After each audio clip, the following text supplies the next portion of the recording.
जी अस्सलाम वालेकुम। अच्छा भाई, ये जो टेस्ट का क्वेश्चन नंबर 2 था, तो इसमें देखें, अगर मैं लेसी के एंगल से बात करूं तो गाड़ी लो वैल्यू एसेट नहीं होती और लीज टर्म भी शॉर्ट टर्म नहीं है, इसलिए ये नॉर्मल लीज है। तो सेमी एनुअल रेंटल है जो आपने पे करने हैं एरियर्स में 800 रुपये विद 5% इंक्रीज एनुअली। तो मोहतरम, सबसे पहले तो हमें रेंटल निकालने पड़ेंगे। रेंटल ये देखें, सेमी एनुअल रेंटल है और मोहतरम इंक्रीज 5% एनुअल है। तो इसका मतलब है 30 जून 2008 को पहले 6 महीने खत्म होंगे, दूसरे 6 महीने 31 दिसंबर को खत्म होंगे, लेकिन किराया नहीं बढ़ेगा। अब साल पूरा हो गया, अब अगले जो 6 महीने का किराया होगा वो बढ़ा हुआ आएगा, तो ये 5% इंक्रीज आएगी। फिर 840 दो दफा किराया पे किया जाएगा और फिर उसके बाद 882 और 882। अच्छा, अब एक मसला आएगा, इनको डिस्काउंट कैसे करना है। तो मोहतरम, इनको जो डिस्काउंट करना होगा ना, वो अब हम फिर एनओटी का फॉर्मूला नहीं लगा सकते क्योंकि पेमेंट्स कांस्टेंट नहीं है। ना ना यार, ना ना ना ना ना ना ना ना ना ना ना। तो इनको आप सिंपल डिस्काउंट करके जो है वो वापस लेके आएंगे। कैसे?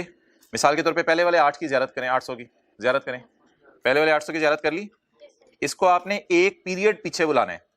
अच्छा, अब आप सवाल में आके ना रेट बताएंगे, इंटरेस्ट रेट 14%, लेकिन ये 14% सवाल खामोश हो तो पर एनम होता है, तो इसका मतलब है 6 मंथ्स का रेट क्या है? 7%। अब इस 800 को डिस्काउंट करना है जी, करना है क्या? ये पहली तारीख है या 6 महीने बाद है? 6 महीने बाद है। इस 800 को डिस्काउंट करना है तो सिंपल फॉर्मूला लगेगा 1.07 रेज टू पावर -1। -1 से यहां मुराद है पहले 6 महीने। -1 से क्या मुराद है? पहले 6 महीने।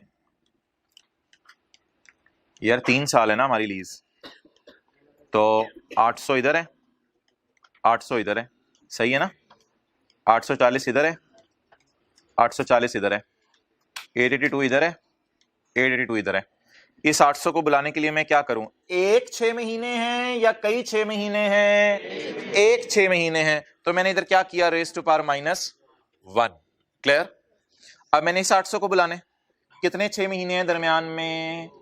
2 6 महीने। 800 इंटू 1.07 रेज टू पावर -2।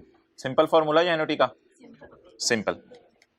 अब इस 840 को बुलाने, एक 6 महीने हैं या 3 6 महीने हैं? 3 6 महीने हैं। 840 into 1.07 raise to power -3। Similarly आगे चलते रहें, कितने 6 महीने हैं? कितने सेट हैं 6 महीनों के? 4 into 1.07 raise to power minus, और इसी तरह इसको रेज टू पावर -5 और रेज टू पावर -6। समझ आ गई? हाथ खड़ा कर दें जरा। तो सिंपल डिस्काउंटिंग करनी है या एनओटी का फॉर्मूला लगा रहे हैं? एनओटी का फॉर्मूला क्यों नहीं लग सकता? कांस्टेंट पेमेंट में। और ये देखें ना, ये काफी मेहनत करके इसकी प्रेजेंट वैल्यू आ गई और उसके बाद अमोर्टाइजेशन शेड्यूल तो नॉर्मल तरीके से बन गया। तो ये लेसी का नॉर्मल सवाल था। अच्छा, पता नहीं कुछ बच्चे ये समझते हैं ऐसे रेंटल इंक्रीज हो रहे हो डिक्रीज हो रहे हो तो शायद हमेशा ही लेसी शॉर्ट टर्म लीज ही कहेगा, लो वैल्यू एसेट नहीं। ऐसी कोई बात नहीं है, ना शॉर्ट टर्म लीज है ना लो वैल्यू एसेट है, तो कौन सी लीज है? नॉर्मल लीज है। चले जी, आप हजरत का वेट हो रहा था, जो हजरात अभी लेट आए हैं उनकी बात हो रही है, जो भी आए हैं। अगर आप हजरत टाइम पे आ जाया करें तो बहुत ही अच्छा हो जाए। अब आप सारे हजरात, जिसमें आप हजरत भी शामिल होंगे लेट आने वाले, आ जाएं पेज 740।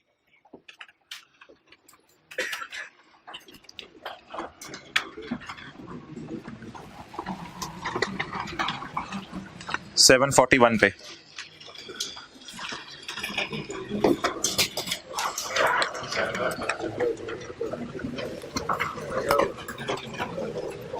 अच्छा जी,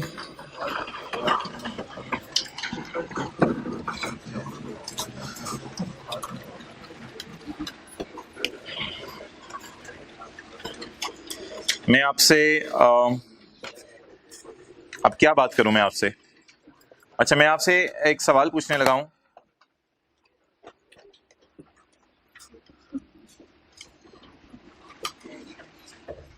जी मोहतरम, आप बड़े टाइम पे पहुंचे हैं, आप बैठ भी जाएं, तशरीफ फरमाएं। माशाल्लाह आप तो रोजाना ही लेट आते हैं। अब आपकी शान में क्या कसीदा पढ़ा जाए। इनकम अकाउंट में कैश किस साइड पे आता है, जरा सोच के बता दें। इनकम अकाउंट में कैश किस साइड पे आता है? एंट्री बोलें।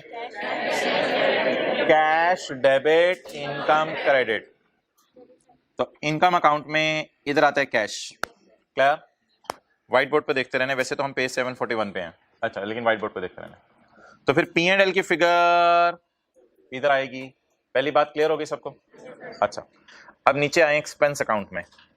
एक्सपेंस की जनरल एंट्री बोलें। मिसाल के तौर पे सैलरी एक्सपेंस है, salary expense, debit, cash, credit. तो एक्सपेंस में कैश इधर आता है एक्सपेंस अकाउंट में, और इस साइड पे क्या आता है? P and L. Clear? So that is about cash side of these accounts and P&L side of these accounts. Okay. Now wait for a minute and think. एक मिनट के लिए वेट करें और सोचें कि क्लोजिंग रिसीवेबल, इधर ऊपर देख लें, क्लोजिंग रिसीवेबल इनकम अकाउंट में कहाँ आता है? क्लोजिंग रिसीवेबल इनकम अकाउंट में कहाँ आता है? सोच के बोलना है। क्लोजिंग रिसीवेबल उधर ओपनिंग रिसीवेबल आएगा, करीब आ जाओ यार। इधर ओपनिंग रिसीवेबल आएगा, तो इधर closing receivable. Clear? Closing receivable account में इधर आता है। अच्छा, एक्सपेंस अकाउंट में बताएं मुझे क्लोजिंग पेएबल कहाँ आता है? क्लोजिंग पेएबल, क्लोजिंग पेएबल इधर ओपनिंग पेएबल आएगा, क्रेडिट साइड पे ओपनिंग पेएबल, और इधर क्या आएगा? Closing payable. शर्मा के नहीं, अपनी क्लास है, सारे अपने लोग हैं। एचओ करके एंटर, धड़ल्ले से एंटर हुआ कर। इधर क्या आ गया? Closing payable. क्लियर? ओके। अच्छा जी,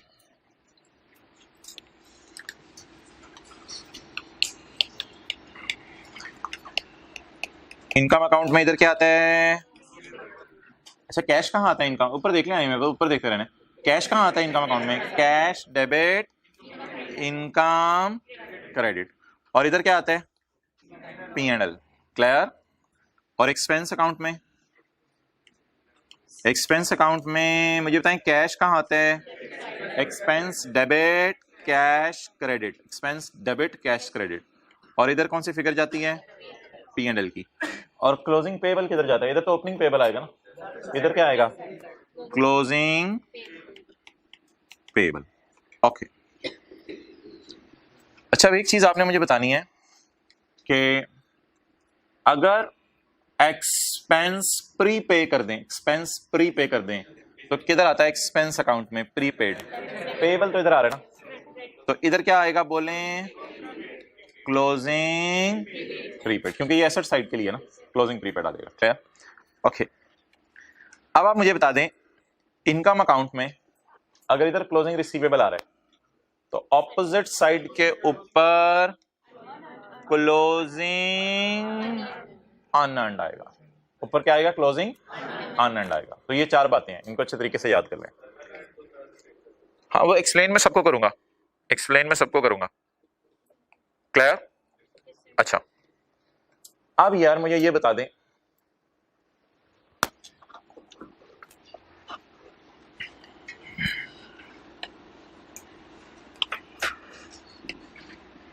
एक एक करके बात करें। रिसीवेबल क्या होता है? जो इस साल इनकम में जाता है और अगले साल रिसीव होगा। इस साल इनकम में चला गया और अगले साल, फील करें, इस साल इनकम में जा रहे हैं, और देख लेना इस साल इनकम में जा रहे हैं, यही तो क्लोजिंग रिसीवेबल होता है। क्लोजिंग रिसीवेबल क्या होता है? कोई एक मिसाल के तौर पे मैं देता हूं, कोई एक मिसाल आपको देता हूं। क्लोजिंग रिसीवेबल क्या होता है? एक साहब है, उन्होंने बैंक में पैसा रखवाया 1 दिसंबर को, और 31 दिसंबर को बैंक को जाके कहा कि बैंक मुझे 1 महीने का इंटरेस्ट दे दो। बैंक ने कहा अभी नहीं देते, फिर दे देंगे, अगले साल आना, कुछ दिनों में दे देंगे। हाँ, तो मैं कहा था हर महीने का इंटरेस्ट मिला करेगा, लेकिन अभी इधर 31 दिसंबर को नहीं मिलेगा, आ जाना 1-2 दिन बाद। तो बताएं 31 दिसंबर को क्या ये जो इंटरेस्ट रिसीवेबल है, क्या ये मिल चुका है या मिलेगा? मिलेगा। लेकिन क्या ये इनकम में जाएगा हमारे साल की? ये जरा सोच के बता दें, इनकम में जाएगा? तो रिसीवेबल्स क्या होते हैं? बोले रिसीवेबल्स क्या होते हैं? रिसीव हो चुके होते हैं या अभी कमाए होते हैं? कोई होंठ हिलाएं, आए होते हैं तो कमाए इस साल होते हैं और रिसीव कब होंगे? अगले साल। यार अगला साल मैं नहीं बना रहा, इस साल कमा लिए, रिसीव होंगे अगले साल, यानी अगले साल ओपनिंग रिसीवेबल बनेगा ये, और फिर कैश में रिसीव हो जाएंगे। ऐसा ही है? तो पहली बात बता दें ये रिसीवेबल्स क्या होते हैं। इस साल कमा लेते हैं, P&L को सामने रखें, इस साल कमा लेते हैं और अगले साल रिसीव होते हैं। दीज आर कॉल्ड एज, बोलें ओ भाई टेंटिव रहने, these are called as receivables, closing receivables. Clear? अच्छा जी, अब एक्सपेंस की साइड पे आए। एक्सपेंस के साइड पे यहां क्या आता है? Closing payable. अच्छा जी, P&L अभी थोड़ी देर पहले डिसाइड हो गया था ना, इसी साइड पे आना है। अब इसको सोच लें, क्लोजिंग पेएबल पे कब होगा? अगले साल। क्लोजिंग पेएबल पे कब होगा? अच्छा, इसकी मिसाल, 1 दिसंबर को आपने कारोबार शुरू किया। यार इधर देखते रहो, टेंशन लूज नहीं करनी, इंट्रो की क्लास की बातें हो रही हैं। 1 दिसंबर को आपने कारोबार शुरू किया और दिसंबर के महीने में बिजली चलाई, खर्चा बुक हो जाना चाहिए, बिजली चलाई, और इसका बिल आप पे करेंगे जनवरी में जब आएगा। तो 31 दिसंबर की रात को खड़े होके वो जो बिजली इस्तेमाल की है उसके लिए अपने आप को क्या फील कर रहे होंगे? इसको कहते हैं क्लोजिंग पेएबल। तो क्लोजिंग पेएबल बोलें, पे कब होगा? अगले साल। और बिजली इस्तेमाल कर ली 1 दिसंबर से 31 दिसंबर तक, तो खर्चे में बुक हो जाना चाहिए। तो पेएबल की डेफिनेशन बता दें, पेएबल बता दें क्या होता है? इस साल एक्सपेंस में जाएगा और अगले साल पे होगा। और रिसीवेबल बता दें, इस साल इनकम में जाएगा और अगले साल रिसीव होगा।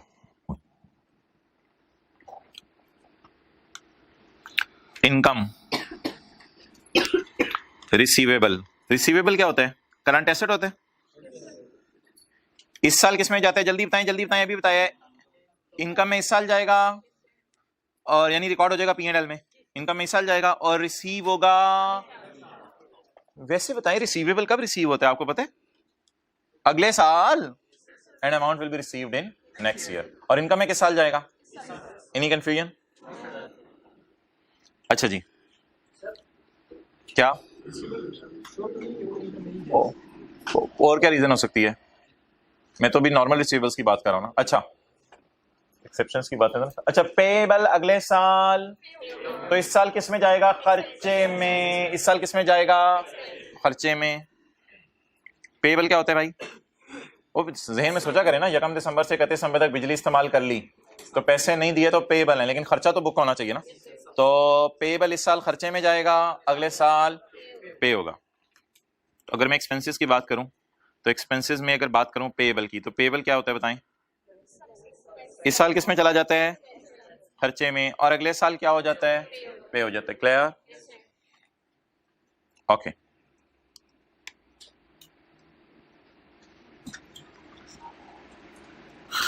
अच्छा जी, अब आप बताएं,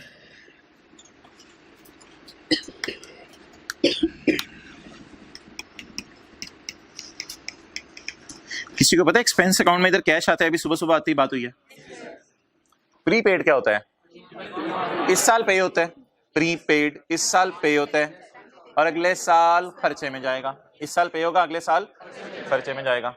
आपने 29 दिसंबर को प्रीपेड कार्ड खरीद के अपनी जेब में डाल लिया, स्क्रैच नहीं किया, तो पे तो कर दिया, प्रीपेड कार्ड मोबाइल का। अभी बैठ जाओ, तो देखो ना बात हो रही हो तो डिस्टर्ब ना किया करो। अब आ जाओ, आप भी आगे आ जाओ ना, रुकी थी क्लास तो आप भी आगे आ जाओ, बस रुके तो सवालियां आगे आ जाया करें। अच्छा, प्रीपेड बोलें, आपने कार्ड 29 दिसंबर की रात को बाय किया, तो अभी आपने स्क्रैच नहीं किया, तो क्या आपने सर्विस इस्तेमाल कर ली है या आपने पेमेंट की है? पेमेंट की है। 1 जनवरी की सुबह आपने उस प्रीपेड कार्ड को स्क्रैच किया कि महीने का कार्ड है, मैं महीना चला लूंगा, महीना मैं चलता हूँ, 100 रुपए पे मोबाइल निकल जाता है। तो आपने 1 जनवरी को उस कार्ड को स्क्रैच किया। अब बताएं 1 जनवरी से 31 जनवरी आप उसकी सर्विस यूज करेंगे? यस। तो खर्चा कब बुक करेंगे? अगले साल। और पेमेंट कब करेंगे? इस साल। इसे क्या कहते हैं? प्रीपेड। तो प्रीपेड की खासियत बताएं। इस साल पे हो जाता है और अगले साल, ये पेएबल से उल्टी चीज है। पेएबल इस साल खर्चे में गया था और अगले साल पे होगा, लेकिन ये इस साल पे हो गया और अगले साल खर्चे में जाएगा। प्रीपेड क्या होता है जी, बताएं। कैश इज पेड इन 29 दिसंबर को प्रीपेड कार्ड खरीद लिया आपने, cash is paid in and expense will be incurred in next year. और एक्सपेंस कब होगा, जब आप उस कार्ड को स्क्रैच करके सर्विस इस्तेमाल करेंगे, कॉल्स करेंगे, तब एक्सपेंस रिकॉर्ड करेंगे। तो बस आखिरी चीज आप मुझे बता दें, क्लोजिंग अनअर्न्ड। किसी को याद है इधर कैश आता है इस अकाउंट में, अभी सुबह सुबह आती था कैश डेबिट इनकम क्रेडिट, तो इनकम अकाउंट में यहाँ कैश आता है। अच्छा जी, तो आपने अपना घर किराए पे चढ़ाया 1 नवंबर को, और 1 नवंबर को आपने घर किराए पे चढ़ाया, और आपको, चलें छोड़ें, आपने 31 दिसंबर को अपना घर किराए पे चढ़ाया और उसने कहा यार 1 जनवरी से मैं आऊंगा, तो 31 दिसंबर को आपको वो पैसे देके चला गया। तो 31 दिसंबर को एक बंदा आपको पैसे देके गया कि यार 1 जनवरी से आ रहा हूं, तो जनवरी के महीने का किराया मैंने सोचा तो मैं जनवरी में क्या पकड़ाना, दिसंबर में ही पकड़ा दूं ताकि बात जरा पक्की हो जाए हमारी। तो 31 दिसंबर को जो आपको किराया आया, क्या वो आया या कमाया आपने? आया। 31 दिसंबर को आया है। कमाएंगे कब? जब जनवरी में घर उसे दिए रखेंगे, तो फिर ये किराया कमा लेंगे। तो अनअर्न्ड अर्न कब होगा? अनअर्न्ड अर्न कब होगा? बोले बोले बोले बोले। अनअर्न्ड अर्न कब होगा? अगले साल। और रिसीव कब होगा? इस साल। रिसीव कब होगा? इस साल। क्लियर? चलें जी, अब ये चारों बातें इधर आप हजरात ने, अनअर्न्ड क्या होता है? रिसीव इस साल हो गया, 31 दिसंबर की रात को आपकी जेब में पॉकेट में किराया आ गया, लेकिन अभी आपने उसे घर किराए पे नहीं दिया। And income will be earned in next year. P&L में कब जाएगा? अगले साल। क्लियर आपको? अच्छा जी, अब यार बताने लग जाए आप हजरात शुरू से। इधर ओपनिंग पेपर आएगा, इधर क्लोजिंग पेपर आएगा ना, इधर ओपनिंग पेपर, यार ऊपर देखें, इस तरह नहीं दिल चाहता पढ़ाने का, ऊपर देखें सारे, इधर ओपनिंग पेपर आएगा, इधर क्लोजिंग पेपर आएगा। क्लोजिंग पेबल की खासियत बता दें, पे कब होगा? तो इस साल किस में जाएगा? अकाउंटिंग वालों के P&L में। क्लियर? पहली बात खत्म। इधर ओपनिंग रिसीवेबल, इधर क्लोजिंग रिसीवेबल, ऐसा ही है। क्लोजिंग रिसीवेबल रिसीव कब होगा? अगले साल। रिसीव कब होगा? तो P&L में कब जाएगा? हमारे साल। क्लियर? क्लोजिंग प्रीपेड पे कब हो गया है? 29 दिसंबर की रात को कार्ड खरीद के जेब में डाल लिया। क्लोजिंग प्रीपेड पे कब हो गया है? हमारे साल। और खर्चे में कब जाएगा? अगले साल। क्लोजिंग अनअर्न्ड अर्न कब होगा? अगले साल। तो इस साल सिर्फ कैश आएगा, इसलिए कैश को अनअर्न्ड कहेंगे। कैश आ गया लेकिन अभी तक कमाया नहीं। ओके, वैसे अकाउंट्स का ना पूरा एक फॉर्मेट में दिखाने लगा हूं आपको, चारों अकाउंट्स का, ये दोनों अकाउंट्स का। एक्सपेंस अकाउंट, इधर क्या जाएगा बोलें? Closing payable. तो इधर ओपनिंग पेबल। इधर तो इधर एक्सपेंस डेबिट कैश क्रेडिट। इधर क्या जाएगा? कैश। तो इधर P&L जाएगा। ओके, इनकम अकाउंट, इधर क्या जाएगा? तो इधर ओपनिंग रिसीवेबल। इधर क्या जाएगा? Closing unearned. तो इधर क्लोजिंग अनअर्न्ड लायबिलिटी होती है ना। अनअर्न्ड लायबिलिटी क्यों है? आपने 31 दिसंबर की रात को किराया ले लिया जनवरी के महीने का, तो ये लायबिलिटी क्यों है आपके ऊपर? लायबिलिटी पैसे देने की है, सर्विस प्रोवाइड करने की है? Service. Cash debit income credit, तो कैश इधर आएगा। कैश डेबिट इनकम क्रेडिट, तो कैश इधर आएगा। और इधर क्या आएगा? P&L। अब बस एक बात आपने जो है वो याद रखनी है कि किस अकाउंट के साइड पे कहाँ कैश जाता है और किस अकाउंट में कहाँ पे P&L जाता है। ऊपर P&L इनकम में जाएगा, नीचे P&L। क्लियर हो गए दोनों अकाउंट? ओके,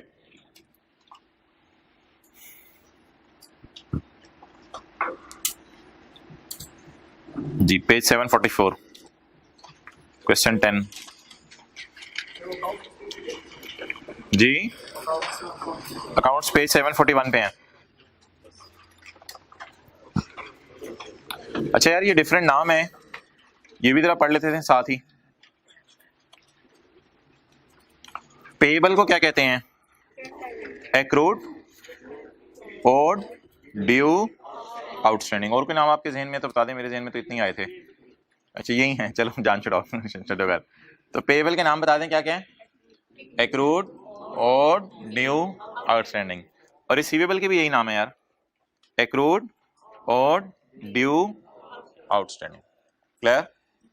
और प्रीपेड को क्या कहते हैं? और अनअर्न्ड को भी एडवांस।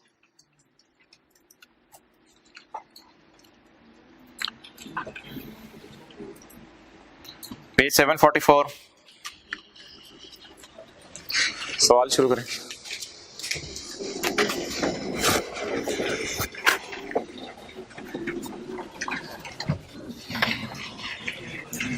एक ना ब्लैक मार्कर का किसी को कह दीजिएगा जब वापस जाएं, कोई नहीं अभी। साथ वाले पिजन को देखें, sorry, pigeon has shared the following information for the year ended 31 दिसंबर 2018।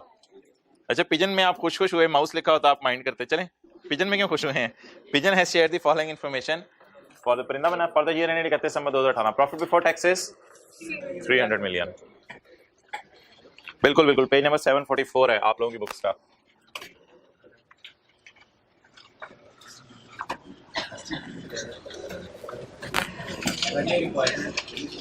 हाँ रिक्वायरमेंट, यह सवाल की अजीब सी है, छोड़ो पड़े, पता नहीं शायद रिक्वायरमेंट तक तो कल हम पहुंचे, छोड़ें अभी आप। नहीं वो खैर है, हम ऊपर वैसे लिख देंगे। प्रॉफिट बिफोर टैक्स बताएं जी। 300।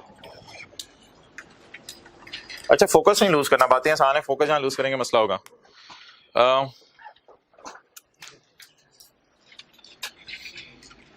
ये देखिएगा,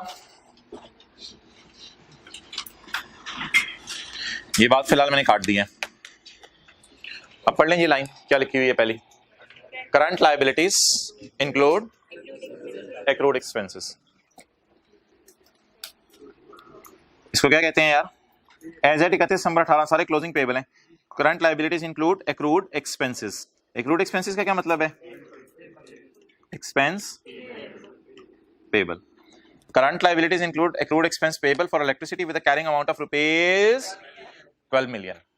तो बताएं जी ये 12 मिलियन चारों में से क्या है? चार चीजें हमने कौन सी पढ़ी हैं? एक्सपेंस के लिए दो कौन सी पढ़ी हैं? क्लोजिंग पेबल और क्लोजिंग प्रीपेड। इनकम्स के लिए दो कौन सी पढ़ी हैं? क्लोजिंग रिसीवेबल और क्लोजिंग अनअर्न्ड। पहले तो बता दें ये एक्सपेंस है या इनकम है? इस साल पे कर दिए या अभी ये पेबल है? पेबल है। तो मोहतरम ये क्या चीज पढ़ी है अभी हमने तीन चार में से? Closing payable. करंट लायबिलिटीज में एक्सपेंस पेबल पड़ा है। बिजली का बिल 31 दिसंबर, फर्स्ट करें दिसंबर के महीने का शायद 12 मिलियन का बिल आया हो, वो भी तक हमने पे नहीं किया हुआ। ओके वर्किंग टू तो डेफर टैक्स की हो जाएगी, defer tax liability slash asset as on.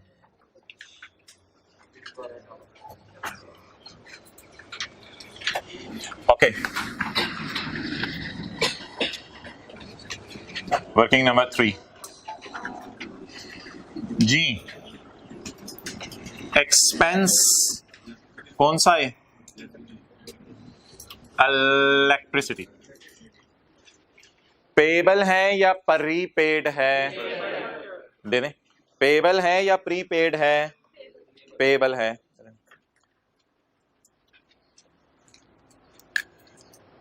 Side side side गलत ना चूज कर लीजिएगा। पेबल है, पेबल है, क्लोजिंग पेबल। कितना? 12। ओके इधर क्या लिखूं? आप सुबह से लगे हुए हैं, अब गलत चीज नहीं बतानी। इधर क्या लिखूं? पेबल पे कब होता है यार? तो रटा भी मानने की जरूरत नहीं, कॉन्सेप्चुअली चलें। पेबल पे कब होता है? तो इस साल किसमें जाएगा? बिजली इस्तेमाल हुई है तो खर्चे में जाएगी ना, इसलिए तो पेबल है। उधर ही रखो।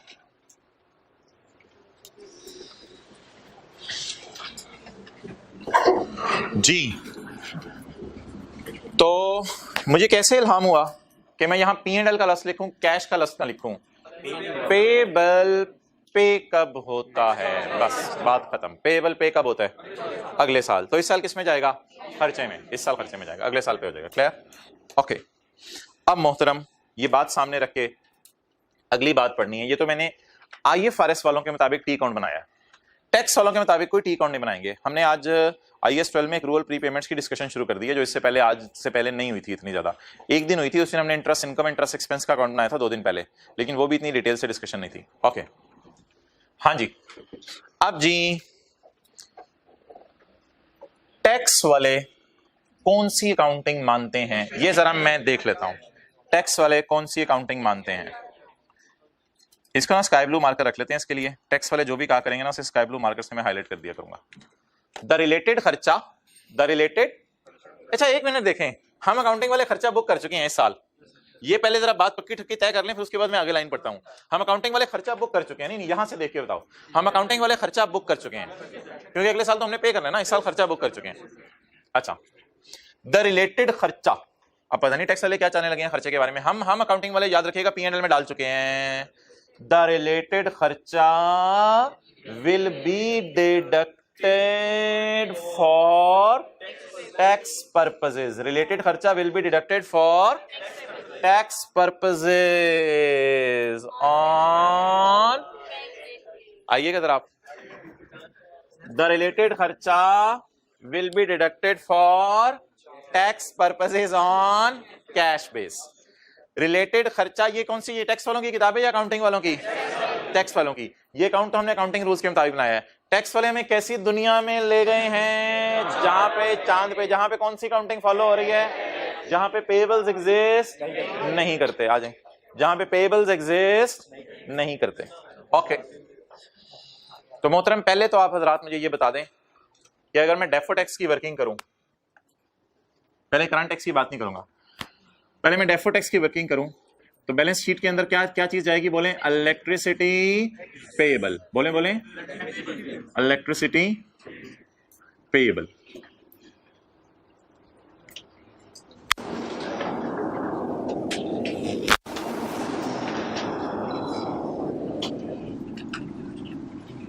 Okay, what is the carrying amount, 12। Carrying amount मुझे कहां से मिली, ये। अच्छा, आप थोड़ी सी रोशनी डालें। टैक्स वालों की बैलेंस शीट में 4 चीजें एग्जिस्ट करती हैं, पेबल्स, रिसीवेबल्स, प्रीपेड और अनअर्न्ड। ये 4 चीजें टैक्स वालों की बैलेंस शीट में क्यों एग्जिस्ट नहीं करते हैं? क्योंकि मेरे भाई ये जो 4 कॉन्सेप्ट्स है ना, पेज 741 वाले, ये है एक्रूअल्स कॉन्सेप्ट, एक्रूअल कॉन्सेप्ट जो कैप 1 वाला है, एक्रूअल कॉन्सेप्ट। एक्रूअल कॉन्सेप्ट में 4 अकाउंट होते हैं, 4 बल्कि 4 अकाउंट नहीं, 4 नाम होते हैं। क्या क्या नाम होते हैं?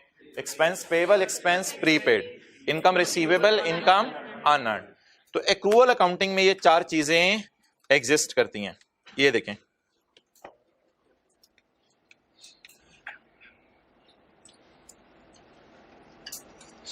ये 4 चीजें किस अकाउंटिंग में एग्जिस्ट करती हैं। लेकिन टैक्स वाले भी क्या कह रहे हैं यार, हमने कौन सी अकाउंटिंग फॉलो करनी है? कैश अकाउंटिंग फॉलो करनी है। तो फिर कैश अकाउंटिंग अगर ये लोग फॉलो कर रहे हैं तो इनकी किताबों में पेबल्स, रिसीवेबल्स एग्जिस्ट करेंगे या इनकी कोई एग्जिस्टेंस नहीं होगी? तो बता दें, टैक्स बेस 0। ओके, अब आपने मुझे बताना है यार, ना वो गिर जाएगा तो थोड़ा सा, हाँ अपने आंसर पे बैठो। अच्छा, अब आप मुझे बताएं ये पे कब होने। अब आपके मुंह से ना एकदम एक फिक्रा निकलेगा, मैं बताता हूं, अभी नहीं निकालना, फिर रोक के रखें। ये पे कब होने? अगले साल होने पे। द खर्चा will be deducted when paid, the खर्चा will be deducted when paid. ये खर्चा तब डिडक्ट होगा जब पे होगा। अब मुंह से फिक्रा निकले कोई, बोलें बोलें बोलें बोलें। ये 12 रुपए टैक्सेबल इन फ्यूचर है या डिडक्टेबल इन फ्यूचर? जिस तरह प्रोविजन फॉर ग्रेचुइटी का पेबल होता था, वो जब डिडक्ट अगले साल माइनस होना होता था क्योंकि एम्प्लॉइज ने रिटायर अगले साल होना है, तो बता दें is it deductible in future या आज ही डिडक्ट कर लें टैक्स वालों की नजर में? When it is paid. और पे कब होने? अगले साल होने। तो अच्छा वैसे बताएं टैक्स वाले क्या कह रहे हैं, इसे कब डिडक्ट कर लेना? रिलेटेड खर्चा माइनस कर लेना इस खर्चे को। कब माइनस कर लेना खर्चे को? यानी P&L में कब डाल लेना टैक्स वालों के P&L में? अगले साल डाल लेना। तो इसे क्या कहेंगे मोहतरम? Deductible in future. अच्छा वैसे वो रट्टा भी जरा देख लें, 4 रूल्स है ना, तो इसको ऐसे कर लेते हैं। कौन सा पेज है? 737।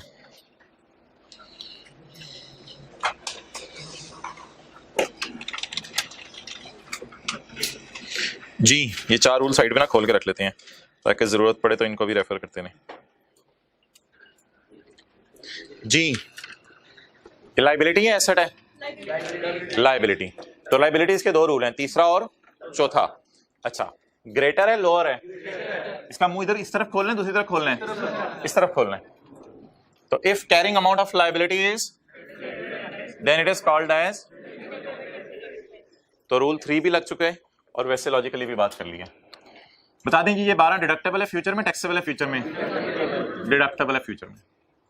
Deductible temporary difference. साथ साथ में लगा रहा हूँ जरा रिवीजन हो जाए, एंड पे टैक्स रेट लगा देंगे, एंड पे टैक्स रेट लगा, साथ साथ लगा लें, कोई नहीं रिवीजन हो जाए जरा, ताकि पता चलता रहे डिडक्टेबल है या टैक्सेबल है। उधर ही रखो कैमरा।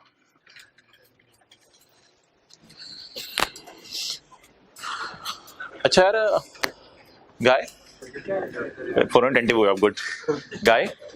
यार ये साल चल रहा है 2018, तो अकाउंटिंग वालों ने तो खर्चे में डाल लिया, यानी प्रॉफिट तक पहुंचते हुए माइनस हो चुका हुआ है 12।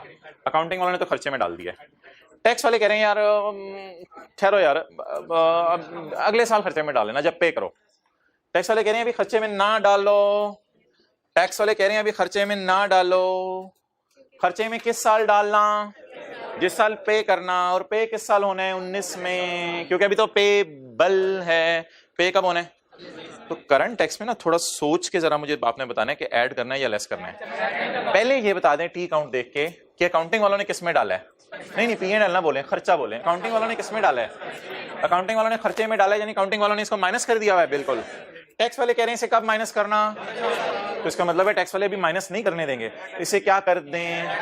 ऐड कर दें। इलेक्ट्रिसिटी एक्सपेंस फिलहाल ऐड कर दें, फिर कभी टैक्स वाले कब माइनस करने देंगे? अगले साल।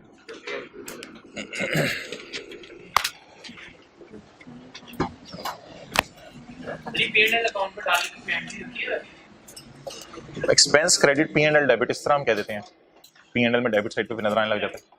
एक्सपेंसेस अकाउंट को क्लोज करना होता है ना मकसद, एक्सपेंस अकाउंट क्लोज हो जाता है किताबों से। ओके लाओ इधर। यार ये ट्राई करते हैं 0.3 खुद ही। चलें 2 मिनट ले लें। 0.3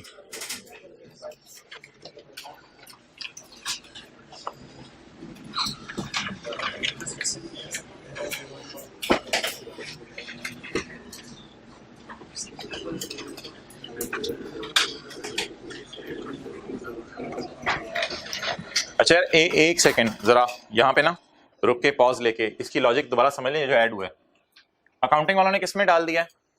खर्चे में माइनस कर चुके हैं। टैक्स वाले कह रहे हैं it will be deducted in next year when paid. Tax वाले कह रहे हैं अगले साल माइनस करना, हमने माइनस कर लिया हुआ है। तो माइनस की हुई चीज पर टैक्स वाले कह रहे हैं अभी माइनस ना करो, तो फिर क्या कर दें? ऐड कर दें। ये लॉजिक थी। अगला जरा ट्राई करें 12।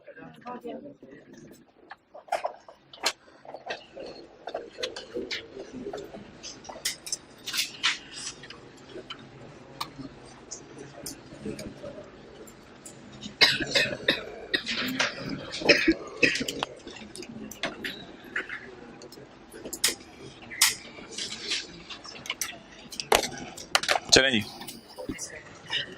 अच्छा जी पहले तो ये डिसाइड करना होता है ये एक्सपेंस है या इनकम है। फिर अगला सवाल डिसाइड होना है इंटरेस्ट रिसीवेबल। रिसीवेबल तो फिर इनकम ही हो सकती है ना, पेबल तो नहीं है। अगर इंटरेस्ट पेबल होता फिर एक्सपेंस होता, तो रिसीवेबल तो इनकम्स ही होती हैं। आपने देखा था अभी रिसीवेबल और अनअर्न्ड इनकम्स के लिए यूज किया था। Interest receivable has a carrying amount of 15 में। अब अकाउंट बनवाने साथ साथ आपने, हो सकता है कुछ दिनों बाद आप इस नतीजे पे पहुंचेंगे कि अकाउंट बनाने की मुझे जरूरत नहीं है, लेकिन अभी स्टार्टिंग है तो कोई बोल्ड डिसीजन ना लें। इंटरेस्ट इनकम का अकाउंट बनाते हैं और इंटरेस्ट इनकम का अकाउंट बना के मुझे बता दें इधर ओपनिंग रिसीवेबल्स आएंगे तो इधर क्लोजिंग रिसीवेबल। क्लोजिंग रिसीवेबल कितना है 15। अच्छा, अब मुझे बता दें, हमने 4 कैटेगरीज आज पढ़ी थी, उसमें से ये कौन सी कैटेगरी है? इंटरेस्ट रिसीवेबल यानी क्लोजिंग रिसीवेबल है। अच्छा, ये मुझे बता दें रिसीव कब होगा? अगले साल। तो इस साल कहाँ गया होगा? और शायद आपको याद आ रहा हो इसका P&L आता भी इधर ही है, तो इस साल इनकम में गया। पहले डेफर टैक्स कर लेते हैं, वो जरा आसान है समझना। करंट टैक्स में ना आज थोड़ा सोचना पड़ा है, डेफर टैक्स में आ जाए। अकाउंटिंग वालों की बुक वैल्यू कितनी है 15। इस आइटम का नाम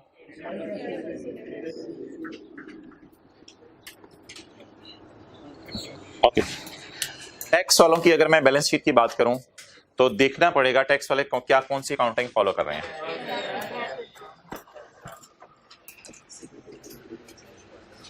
the related interest revenue, interest income, revenue को तो हम लफ्ज यूज नहीं करते, रेवेन्यू मेन स्ट्रीम के लिए हम लफ्ज यूज करते हैं। बहरहाल सवाल वाले ने किया हुआ है। The related interest revenue will be taxed on, tax वाले क्या कह रहे हैं? ऐसी दुनिया में चले जाओ जहां इंटरेस्ट मिले तो इनकम में जाए, मिले तो इनकम में जाए। अच्छा, इसका मतलब है वो ऐसी दुनिया में ले गए हैं जहां पे कैश अकाउंटिंग है। तो कैश अकाउंटिंग वाली दुनिया में रिसीवेबल्स पेएबल्स एग्जिस्ट, इसलिए बड़ा कॉन्फिडेंस से हम टैक्स वालों की बैलेंस शीट अगर बनाएंगे तो इसमें कोई रिसीवेबल पेएबल नहीं होगा। इसी तरह सोचा करना है पेपर में कि टैक्स वाले कैश अकाउंटिंग फॉलो कर रहे हैं, कैश अकाउंटिंग वाली दुनिया में पेएबल्स रिसीवेबल्स नहीं होते। ओके, इस पे थोड़ा सा सोच लेते हैं कि ये टैक्सेबल है या डिडक्टेबल है, और फिर रटा भी देख लेंगे। अच्छा मोहतरम, ये जो 15 रुपए है अगले साल क्या होगा? रिसीव, फ्यूचर को देखना है, फ्यूचर देखना है। जब भी आपने यहाँ पे सोचना है ना टैक्सेबल या डिडक्टेबल, तो आपको कहा फ्यूचर को देखना है। फ्यूचर में ये 15 क्या होगा? जब फ्यूचर में ये 15 रिसीव होगा तो मोहतरम फ्यूचर में इस पे टैक्स भी देना पड़ेगा। तो क्या कहूं इस 15 को? टैक्सेबल इन, ये तो इनकम है ना, ये तो डिडक्ट नहीं होनी, टैक्सेबल इन फ्यूचर। तो टैक्सेबल टेम्परेरी डिफरेंस। लेकिन कोई नहीं, पेपर में टाइम नहीं होता, इसलिए रट्टा वाली चीज जरा जाके देखते हैं। इंटरेस्ट रिसीवेबल किस नेचर का अकाउंट है? एसेट नेचर का, लायबिलिटी नेचर का? एसेट नेचर का। Where the carrying amount of asset is greater than tax base of asset, it is taxable temporary difference. तो ये रूल 1 लगा यहां पे। द रीजन इसका ये एसेट है और ग्रेटर है। आप ब्लैक शर्ट, इधर आपने मुझे इधर सोच के बताना है कि 15 के साथ क्या करना है। अच्छा, वजह भी बताओ ना, साथ रीजन भी बताओ, समझाओ। इस आवाज से नहीं मुझे समझ आ रही। क्या क्या खूबसूरत लफ्ज़ ने बोला है, आते आते 300 तक आते आते। सुभान अल्लाह, मुझे पसंद आया लफ्ज़ 300। हाँ हाँ बस बोलो ना, आते आते मुझे पसंद है। आते आते के साथ बोलना है आपने, तक आते आते बोलो। P&L में जा चुकी है ना, इनकम में जा चुकी है। तो 300 तक आते आते इनकम क्या हो चुकी है? अकाउंटिंग वाले 300 तक पहुंचते पहुंचते इनकम ऐड कर चुके हैं। इसके लिए सोचना कुछ नहीं है, अकाउंट देख के डिसीजन लेना है कि अकाउंटिंग वाले क्या कर चुके हैं। अकाउंटिंग वाले 300 तक आते आते ऐड कर चुके हैं 15 रुपए की इनकम। टैक्स वाले क्या कह रहे हैं कि 15 रुपए की इनकम को पड़ा रहने दो या फिर इस इनकम को मिलने पे इनकम में डालो। अभी तो मिलेबल है, सॉरी अभी तो मिली नहीं, अभी तो मिली नहीं। तो जब अभी मिली नहीं तो फिर इसको इनकम में हम नहीं डाल सकते। अब काउंटिंग वाले क्या कह रहे हैं? इनकम में डाल चुके हैं। टैक्स वाले क्या कह रहे हैं? जब मिले तो इनकम में डालो। तो फिर अकाउंटिंग वाले इनकम में डाल चुके हैं तो क्या करना पड़ेगा? रिवर्स करना पड़ेगा। क्या नाम रखें इसका? इंटरेस्ट इनकम उल्टा दें, इंटरेस्ट इनकम उल्टा दें। कितने से? 15 से।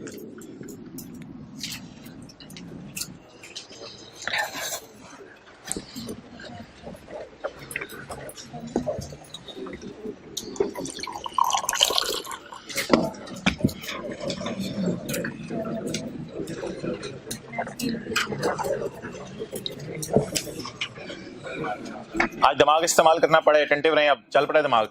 आए आगे। पॉइंट 4,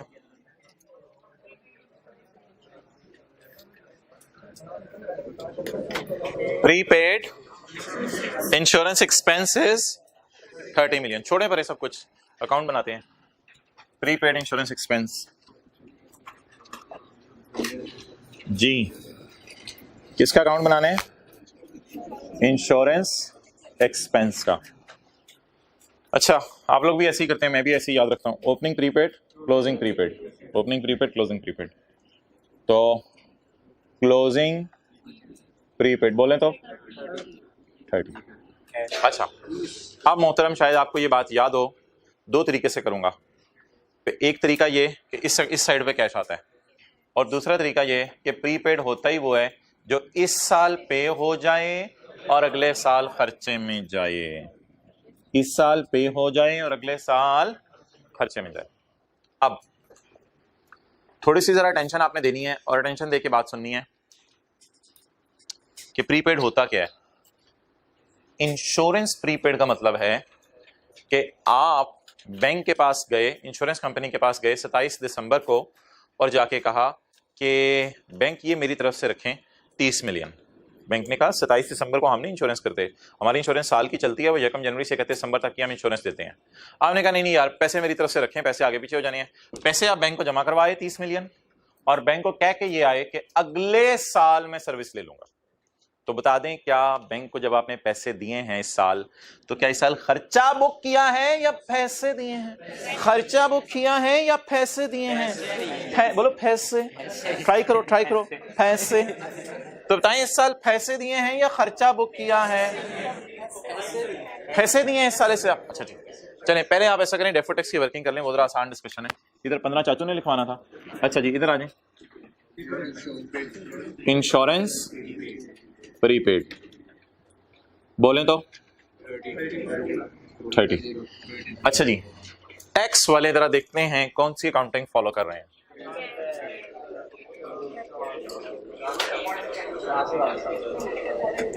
बिल्कुल वापस नहीं आए चांद से, वो भी चांद पे ही है, और वो कह रहे हैं it is deductible when paid. वो कैश अकाउंटिंग ही फॉलो कर रहे हैं। वो कहते हैं इसको खर्चे में कब डालो, जब, ये बड़ी अजीब सी अकाउंटिंग होती है, खर्चे में तब डालो जब पे करो। पे नहीं करना होता, असल में सर्विस देखनी होती है कब इस्तेमाल हो रही है। बहरहाल ये क्या कह रहे हैं, खर्चे में कब डालो, जब। तो भाई कौन सी अकाउंटिंग है, कैश अकाउंटिंग है एक्रूअल? अगर कैश अकाउंटिंग है तो फिर 4 चीजें इस दुनिया में एग्जिस्ट नहीं करती, ना रिसीवेबल्स, ना पेएबल्स, ना प्रीपेड, ना एडवांस या अनअर्न्ड। 4 चीजें एग्जिस्ट नहीं करती, कैश अकाउंटिंग में है। ओके, अब मोहतरम इस पर थोड़ा सा ज्यादा सोचना पड़ेगा, लेकिन कोई नहीं, सोच लेते हैं हम, ऐसी कोई बात नहीं है, इस पे सोच लेते हैं। लेकिन इसमें ना रट्टा जरा ज्यादा जल्दी पेपर में लग जाया करेगा, इसलिए रट्टे वाला सीन आपने हमेशा ऑन रखना है अपना।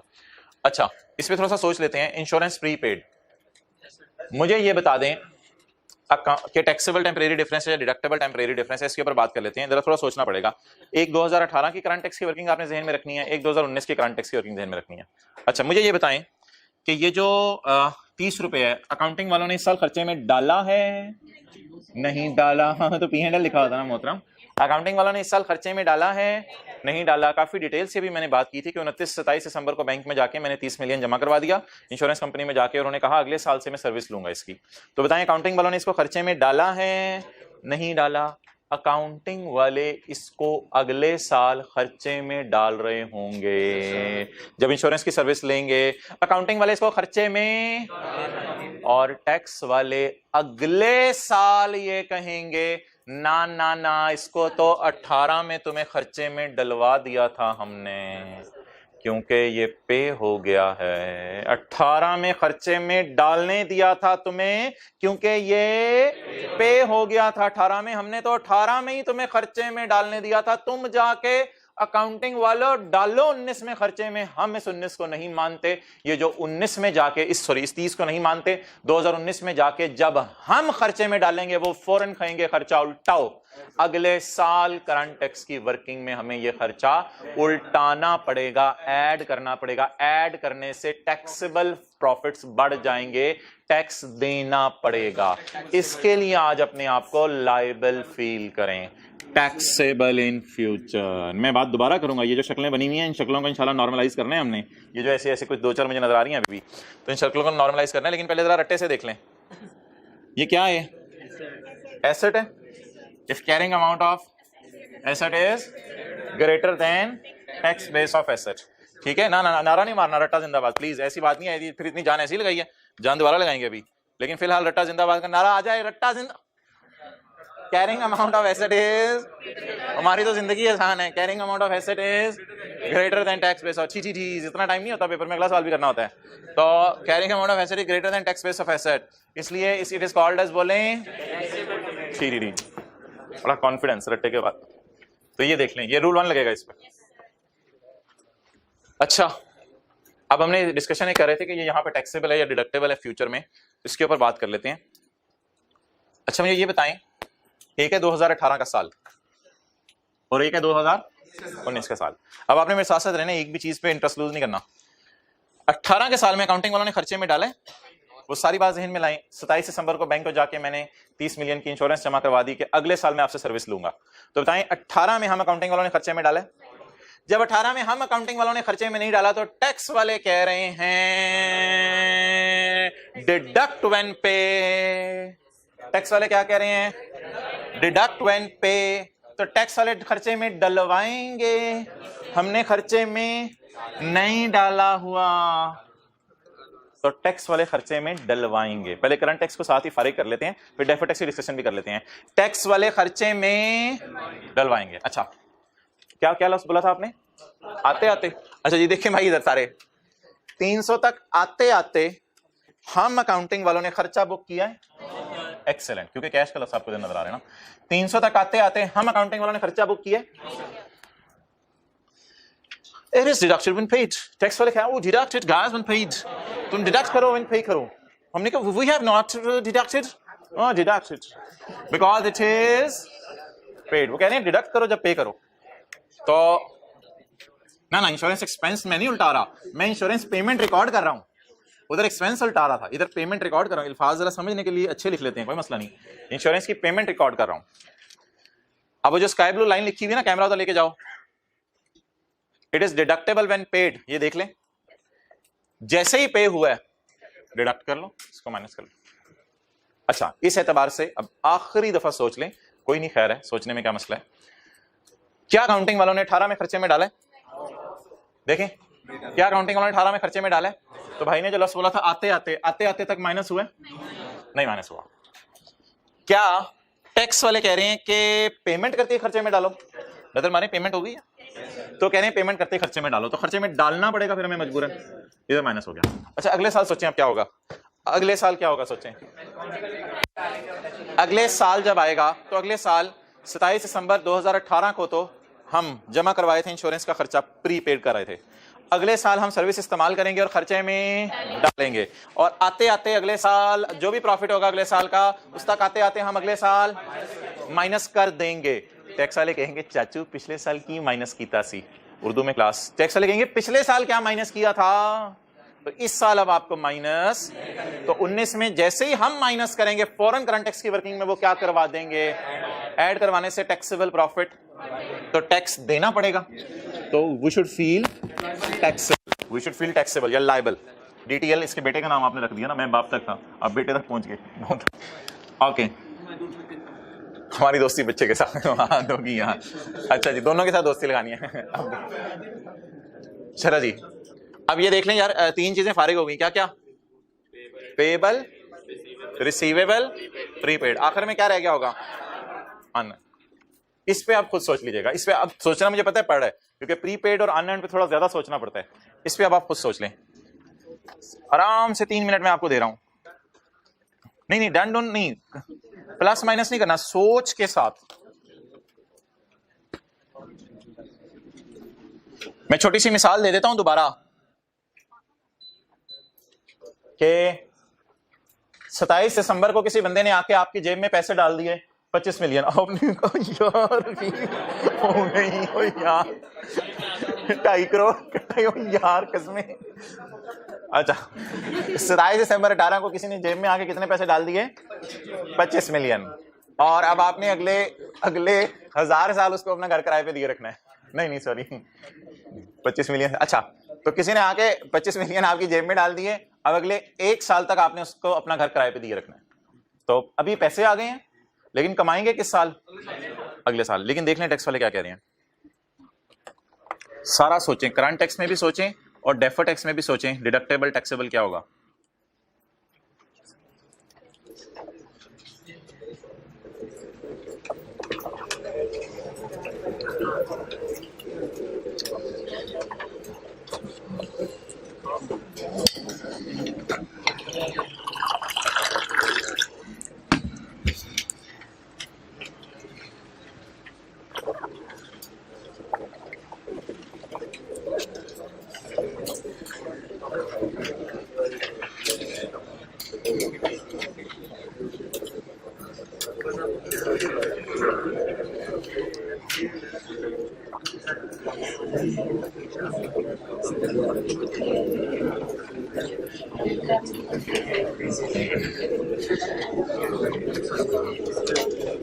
ओके, कौन सा current? Current liabilities include rent revenue received in advance. अच्छा जी, रेंट अगर एडवांस में आ जाए तो फिर रेंट रिसीवेबल होगा या रेंट अनअर्न्ड होगा? पहले तो इतनी सी लाइन से ना डिसीजन लिया करें उन चार में से क्या चीज है। चार चीजें पढ़ी हैं आज, तो ये रेंट अनअर्न्ड है या रेंट रिसीवेबल है अभी with carrying amount of 25 million. Okay, पहले इतनी सी बात पढ़ के टी अकाउंट बना लेते हैं। अच्छा, मैंने टी अकाउंट बना के हमें ये पता चल जाता है कि चीज P&L में गई है या कैश में गई है। एक दो दिन बाद आप ये कहा करेंगे टी अकाउंट मैंने जुबानी सोच लिया था कि कैश है या P&L है। ठीक है, कोई हर्ज नहीं, एक दो दिन बाद ऐसा हो सकता है, लेकिन अभी बनाना सीखें क्योंकि आने वाले दिनों में दो ब्रॉड डाउन्स कैरी डाउन्स आने हैं, तो फिर बनाने पड़ेंगे अकाउंट, कभी ना कभी जरूर बनाने पड़ेंगे जी। रेंटल इनकम रिसीवेबल है या एडवांस में रिसीव हो गई है? क्लोजिंग अनअर्न्ड या क्लोजिंग एडवांस पे लिख सकते हैं 25। अच्छा, अब आप मुझे बताएं अनअर्न्ड अर्न कब होगा? अनअर्न्ड अर्न इस साल अनअर्न्ड है, अगले साल क्या होगा? अर्न, यानी P&L में जाएगा, अगले साल P&L में जाएगा। तो इस साल, और सुबह बात की थी इस अकाउंट में ना, चुप, ये अब होता है कभी, लेकिन अभी ठहरो। अच्छा, तो बात की थी कल के क्या एंट्री होगी? कैश डेबिट रेंटल इनकम, तो कैश इसी साइड पे आता है ना। ओके, अब आप जो माशाल्लाह मजे से घुटने को वो आसमानों तक चेहरे के करीब रख के बैठे हुए हैं, खड़े हो जाए, कोई मसला नहीं, रिलैक्स होकर बैठा करो, मैं लेटना है लेट जाओ आखिरी रो में जाके, अभी खड़े हो। अच्छा, करंट टैक्स की वर्किंग में थोड़ी सी रोशनी डालो, करंट टैक्स की वर्किंग में रोशनी डालो। और आपने एक लफ्ज बोलना है आते आते, तो पहले ही बोल चढ़े आते आते 300 तक आते आते पूरा करना 300 तक आते आते हम अकाउंटिंग वालों ने, खैर जरा यार पूरी बात करते, छोड़ इनको सबको, समझ मैं और तू है सर क्लास, चल बोल अब। हाँ बोल, 300 तक आते आते, बिल्कुल बिल्कुल बिल्कुल सही। हम अकाउंटिंग वालों ने क्लोजिंग तो आ रहा है, उसको छोड़ तू, फिक्रा पूरा कर। 300 तक आते आते हम अकाउंटिंग वालों ने इस 25 को, हम अकाउंटिंग वालों ने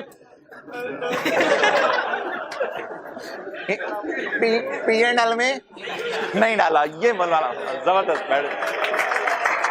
अच्छा, 300 तक आते आते हम अकाउंटिंग वालों ने इनकम में नहीं डाला, ये पहली बार डिसाइड होगी। टैक्स वाले कह रहे हैं जब पैसे आ जाएं फौरन इनकम में डाल देना, तो पैसे तो टैक्स वाले क्या कह रहे हैं? इनकम में अभी डाल दो। क्यों? क्योंकि पैसे आ गए हैं। टैक्स वाले कह रहे हैं जब पैसे आए तो इनकम में डालें, तो पैसे तो आ चुके हैं, तो टैक्स वाले कह रहे हैं इनकम में डालो। ऐड क्या? Rent received clear? ओके, और इधर तो आसान सी कैलकुलेशन होगी, अनअर्न्ड रेंटल।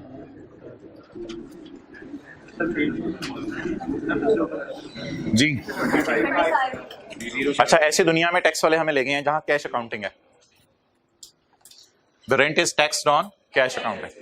टैक्स वाले ऐसी दुनिया में ले गए हैं जहां कैश अकाउंटिंग है, तो क्या करें जी? जीरो। अच्छा, वैसे तो ये अनअर्न्ड रेंटल होती है, लिख लें करंट लायबिलिटी, तो लायबिलिटीज के केस में रूल 3 लगता है, और डिडक्टेबल टेम्परेरी डिफरेंस। लेकिन थोड़ा सा सोच लेते हैं डिडक्टेबल कैसे है, इस पे जरा अटेंटिव रहा करें। 18 में हम अकाउंटिंग वालों ने इनकम में नहीं डाला, भाई थोड़ा सा भी ये धागा एक चेन बन रही है, लूज ना करना, 3-4 बातें करके नतीजे पे पहुंचेंगे। 18 में हम अकाउंटिंग वालों ने इनकम में नहीं डाला, और टैक्स वाले कह रहे हैं मिल गया है तो इनकम में डाल दो। ठीक है, अब सोचते फ्यूचर के एतबार से हैं, तो सोचना फ्यूचर के एतबार से। फ्यूचर 2019, 2019 में अनअर्न्ड अर्न होगा, हम अकाउंटिंग वाले इनकम में डालेंगे। बिल्कुल 2019 में आते आते हम अकाउंटिंग वाले इनकम में डाल देंगे। जब हम अकाउंटिंग वाले इनकम में डालेंगे, टैक्स वाले कहेंगे यार इनकम में दोबारा ना डालो, तुम लोगों ने तो पहले ही इनकम में हमारे कहने पे डाल दिया हुआ है करंट टैक्स की वर्किंग में, तो इनकम मैंने दोबारा ना डाला, तो वो इनकम से निकलवाएंगे, उसे इनकम से निकलवाएंगे, अगले साल करंट टैक्स की वर्किंग में इसे माइनस करवाएंगे। तो माइनस का क्या मतलब है? Deductible in future. तो दैट इज कॉल्ड एज, बोले, डिडक्टेबल टेम्परेरी डिफरेंस। रूल 3 भी लगेगा, वैसे आगे नहीं पढ़ना अभी।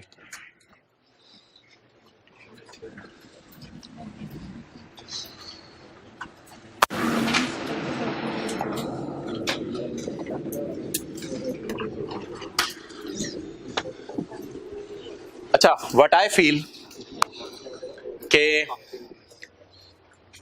डेफर टैक्स की वर्किंग आसान है बहुत, कोई इजी मार्क्स होंगे, कैरिंग अमाउंट और टैक्स बेस होगी, और वो 4 रूल भी लग जाए तो आप जल्दी से जवाब दे दिया करेंगे। तो हम पहली से आखिरी एडजस्टमेंट तक दोबारा पढ़ने लगे हैं, और करंट टैक्स के एतबार से थोड़ा सा से सोचेंगे चीजों को, एक दफा करंट टैक्स के एतबार से जरा रिवीजन करनी है। अच्छा जी, बल्कि छोड़े परे, टी काउंट सामने रख के डिस्कशन शुरू कर देते हैं। हम अकाउंटिंग वाले इस साल इसको किस में डाल चुके हैं? खर्चा में माइनस कर चुके हैं, खर्चा बना के हम अकाउंटिंग वाले इसको इस साल माइनस कर चुके हैं। टैक्स वाले कह रहे हैं इसको तब माइनस करना जब अगले साल पे करना, तो फिलहाल फिर टैक्स वाले इसे क्या करेंगे? ऐड। समझ आ गई? हम अकाउंटिंग वाले इसको इस साल इनकम में डाल चुके हैं, टैक्स वाले कह रहे हैं जब अगले साल रिसीव हो तो इनकम में डालना। तो इस साल जो हम अकाउंटिंग वाले इनकम में डाल चुके हैं उसे टैक्स वाले क्या कहेंगे? निकाल दो। हम अकाउंटिंग वालों ने इसको इनकम में, सॉरी, खर्चे में नहीं डाला, टैक्स वाले कह रहे हैं पे हो गया तो डाल दो खर्चे में, तो हमने खर्चे में डाला नहीं, वो कह रहे हैं खर्चे में डालो, ऐड कर दो। हम अकाउंटिंग वालों ने खर्चे में, देख लें P&L में कुछ नहीं आ रहा, हम अकाउंटिंग वालों ने खर्चे में नहीं डाला, टैक्स वाले क्या कह रहे हैं? जब पे हो तो खर्चे में डालो, पे तो हो गया, पे तो हो गया, तो कहां डाल दें फिर? खर्चे में डाल दें, डालें खर्चे में।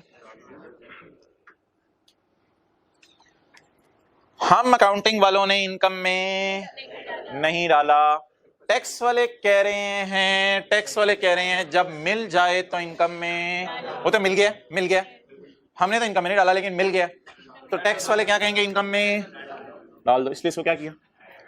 ऐड किया। अच्छा जी, अब करंट टैक्स के लिए भी ना एक थोड़ा सा रट्टा है, वो आपको लगवाने लगाऊं, ताकि अगर पेपर में सोचने का टाइम ना हो तो करंट टैक्स के अंदर भी जो है वो आप ऐसे ही गुजारा चला सकें। ये पेज 741 पे आ जाए, पेज 741 पे,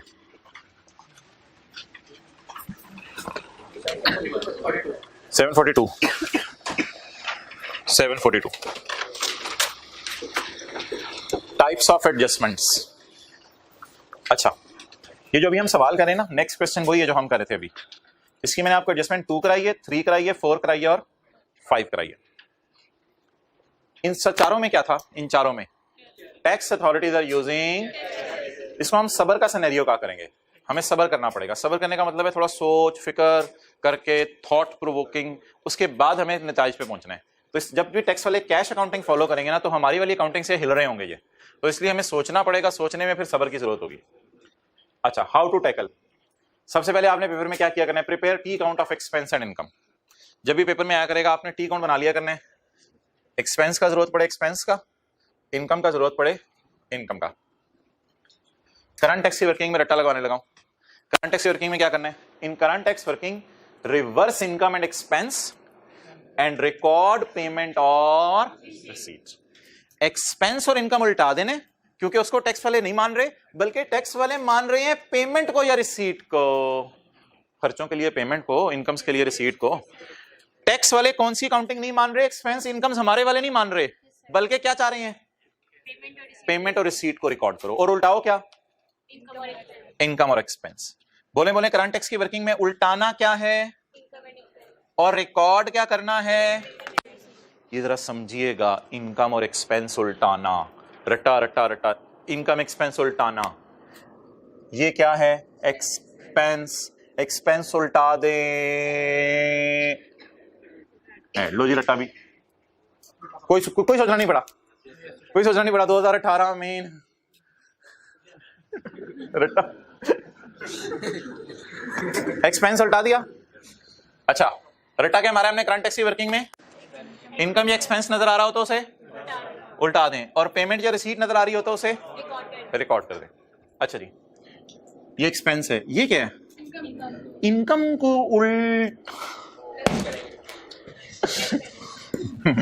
इनकम को उल्टा दें, नेगेटिव साइन था, उल्टा दिया, बस रट्टा चल जाएगा पेपर में। उल्टाना है बस, एक्सपेंस इनकम को उल्टाना है।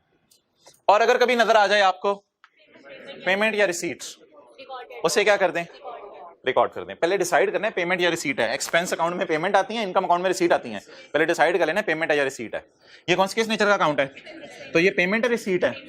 पेमेंट को रिकॉर्ड करना है, रिकॉर्ड करना है पेमेंट को। पेमेंट्स कैसे रिकॉर्ड होती हैं? लेस करके। पेमेंट्स कैसे रिकॉर्ड होती हैं? रट्टा भी समझाना पड़ता है थोड़ा। पेमेंट क्या होती हैं? लेस होती हैं। पेमेंट को लेस कर दें। ये क्या है? पेमेंट है, रिसीट है? रिसीट को रिकॉर्ड करना है। जरा सोचें, रिसीट्स रिकॉर्ड किस साइन के साथ होंगी? प्रॉफिट्स में किस साइन के साथ रिकॉर्ड होंगी? ऐड के साथ। तो रिसीट को क्या कर दिया? इसलिए मैंने एक्सपेंस, इनकम और रिसीट और पेड के लिस्ट लिखे थे, ताकि यहां से भी जरा आपको बात समझ आ जाए। तो बिल्कुल इसको स्टार डाल लें यहां पे, ये रट्टा 100% चलेगा। ऐसी सूरत में कुछ सोचना भी नहीं पड़ेगा करंट टैक्स में कि इस साल क्या हुआ है, अगले साल क्या होना है। और तीसरा स्टेप मोहतरम, ये भी एक रट्टा बिल्कुल, इन डेफर्ड टैक्स वर्किंग्स। अच्छा, ऐसा सारा कब होगा? ये सारा कब होगा? ये सब कुछ कब करना है? जब टैक्स वाले कौन सी अकाउंटिंग फॉलो कर रहे हैं? Cash accounting. और हमें कहां से पता चला कि टैक्स वाले कैश अकाउंटिंग फॉलो कर रहे हैं? ये जो स्काई ब्लू में चारों लाइनें हैं, इन चारों लाइनों में ये लिखा हुआ है कि टैक्स वाले कौन सी अकाउंटिंग फॉलो कर रहे हैं। Okay. In deferred tax workings, carrying amounts will appear and tax base will be in deferred tax workings. बोलो carrying amounts will appear, however tax base will be 0. कब टैक्स वालों की दुनिया में टैक्स बेस 0 होगी? जब वो कैश अकाउंटिंग फॉलो कर रहे हैं। ये होगी मोहतरम हमारी एडजस्टमेंट नंबर 2, 3, 4 और 5। ओके, आए पेज 744 पे। अब आपने अपनी किताब से नहीं देखना, किताब से नहीं देखना। चलें जी, पढ़ें। करंट लायबिलिटीज इंक्लूड, यार खर्चों के लिए क्रूड का मतलब क्या बताया था? पेबल या प्रीपेड? पेबल। ब्रैकेट में छोटे छोटे नाम लिखे हुए थे इनके, ये पेबल हैं। करंट लायबिलिटीज में सैलरी पेबल पड़ी है with a carrying amount of 13 million. और बिजली का बिल भी वैसे पेबल था, तो ये तो आ जाके उसी तरह की चीजें दोबारा शुरू होने लगी है मेरे ख्याल से। तो करंट लायबिलिटीज में बोलें क्या पड़ा है? Salaries payable. अकाउंट बनाएं सिंपल सा, वर्किंग 7।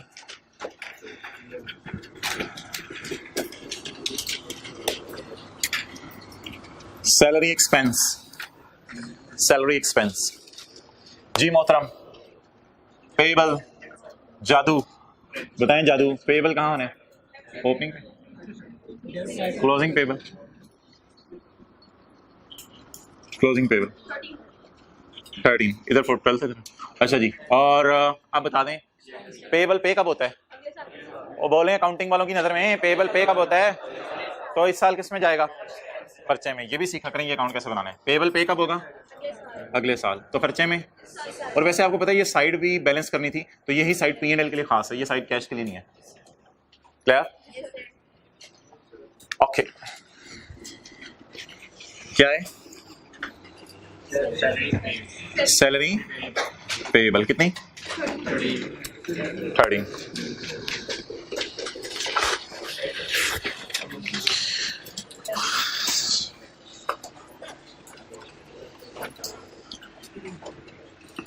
देखिएगा,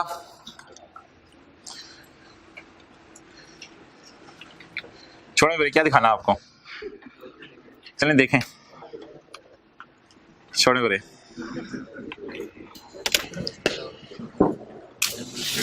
दिलों को थाम लें। हो सकता है एकदम ऊंची आवाज में बोलूं मैं। द खर्चा,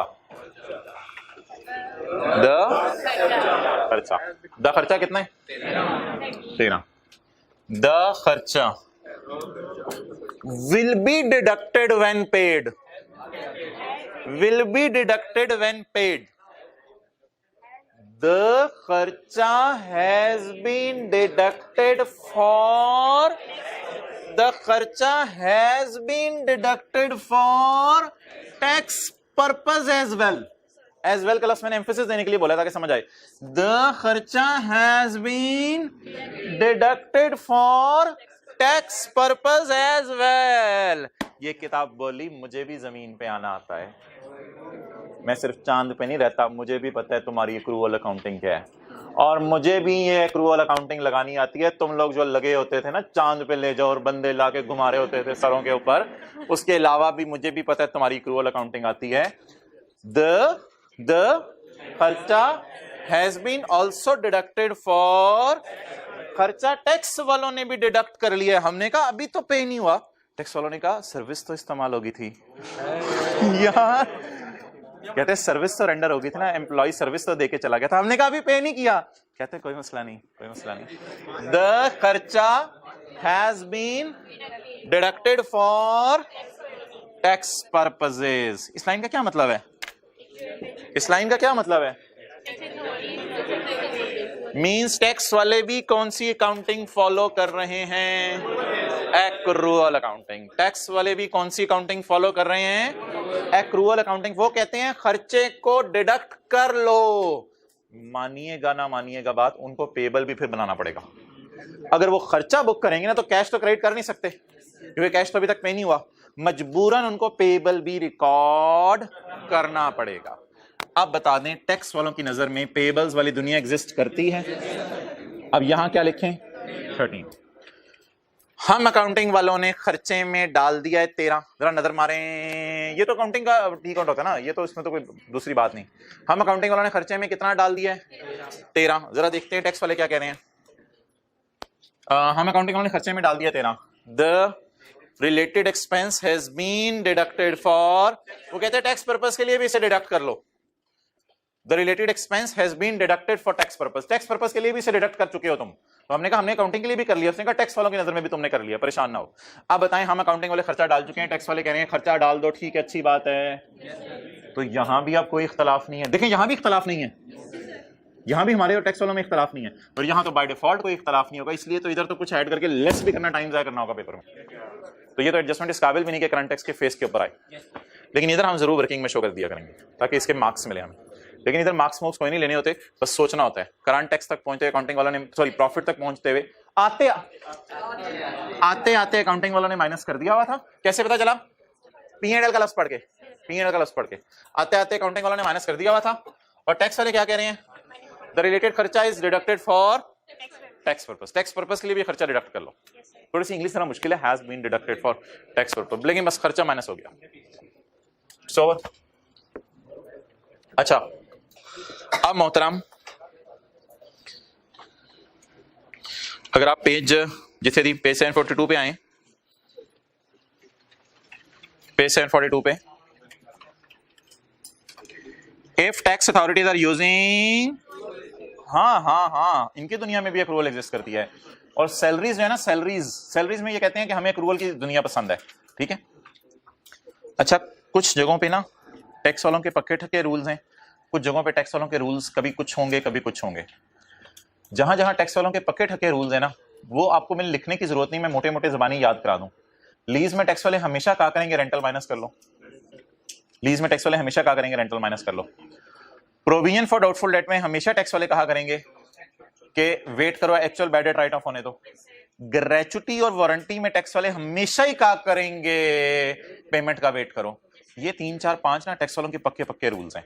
फाइन हमेशा ही नॉट अलाउड होगा, ये उनके पक्के रूल्स हैं। लेकिन सैलरीज, इंश्योरेंस, रेंट, इलेक्ट्रिसिटी, यहां पे कभी टैक्स वाले कैश अकाउंटिंग पसंद करेंगे, कभी सवाल बता दिया करेगा, सवाल बता दिया करेगा। पक्की ठक्की बातें पुरानी थी, जो आज की क्लास से पहले पक्की ठक्की बातें थी कि टैक्स वाले हमेशा रेंट माइनस करने देंगे लीज में, टैक्स वाले ग्रेचुटी, प्रोविजन फॉर वारंटी और प्रोविजन फॉर डाउटफुल डेट, इन तीनों को नहीं मानते, बल्कि जब एक्चुअल खर्चा हो तब मानते हैं। ये पक्की ठक्की बातें हैं, ये कभी चेंज नहीं होंगी, इनमें कभी टैक्स वाले अप्रूवल बेस पे नहीं जाएंगे। लेकिन ये जो छोटे छोटे अकाउंट आज नए डाले हैं, इलेक्ट्रिसिटी, सैलरीज, रेंट, इनमें कभी टैक्स वाले कैश, कभी एक्रूवल।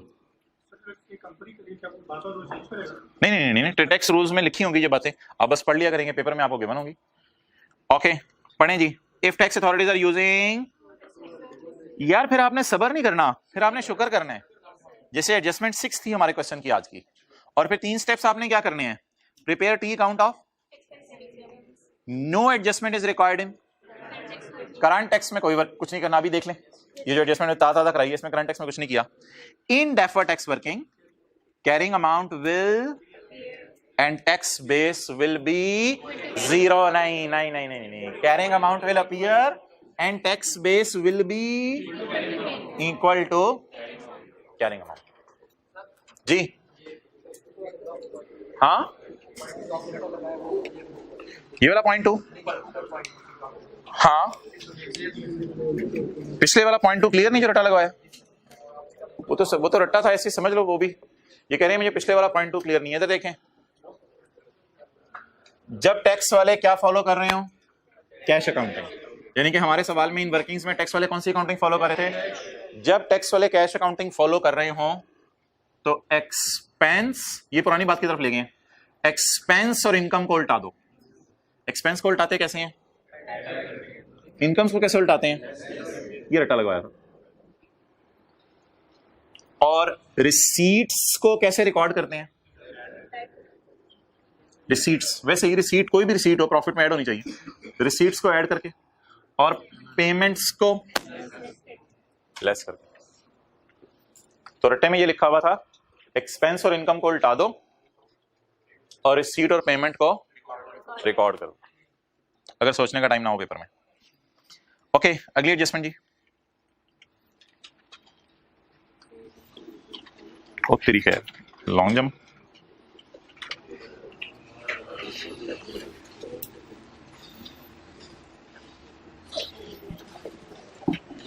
डेटर्स आ जाओ,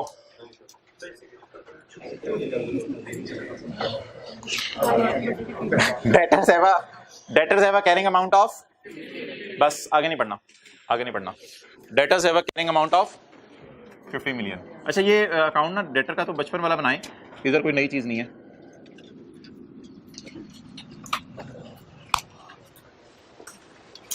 डेटर्स की कैरिंग अमाउंट बताएं। 50। डेटर्स हैव, डेटर का कैरिंग अमाउंट तो इधर ही आता है, आपको याद होगा। Debtors have a carrying amount of 50 million. अब देखते हैं टैक्स वाले क्या कह रहे हैं। अच्छा एक मिनट, पहले अकाउंट तो पूरा कर दें यार। इसकी क्या वजह होगी? इसकी क्या वजह होगी? मल्टीपल रीजन हो सकती हैं। देखें इधर, सेल 200 की हुई होगी, कैश 150 आ गया होगा, ऐसी मिसाल दे रहा हूं। This could be a very valid reason कि सेल 200 की होगी और कैश 150 आ गया होगा। लेकिन ऐसे ही अपने आप को परेशान क्यों करें? सेल वाली साइड में मैं लिख देता हूं 50, ठीक है। तो कैरी डाउन अगर डेटर में आ रहा है तो सेल हुई है तो आ रहा है ना। कैरी डाउन अगर डेटर में आ रहा है अकाउंट में तो सेल हुई है तो आ रहा है ना। तो सेल ज्यादा हुई होगी, कैश कम आया होगा, जिसकी वजह से अभी तक कुछ डेटर ने पैसे देने हैं। तो कैरी डाउन मैंने इधर लिखा, सेल इधर लिखी। द रिलेटेड रेवेन्यू, एक मिनट, अब दो ऑप्शंस हैं। The related revenue, related revenue कितना है इस 50 का? दो ऑप्शंस हो सकती हैं, जल्दी जल्दी बता दें। The related revenue will be taxed when received. अगर ये लिखा होगा तो बता दें क्या मतलब है इस बात का।